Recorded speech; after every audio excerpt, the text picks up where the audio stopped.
First, line up the rack holes with the bolt holes in the frame. Then, thread the bolts through the rack into the frame. Make sure you do not cross-thread the bolts.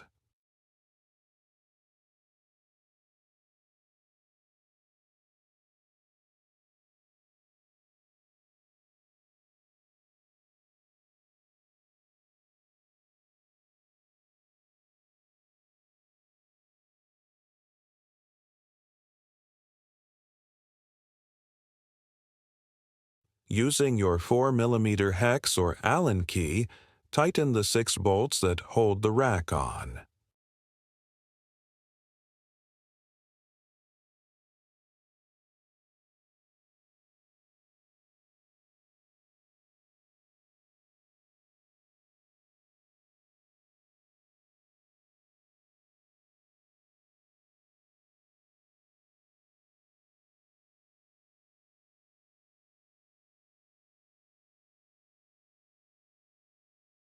For any additional questions, contact us at www.arielrider.com.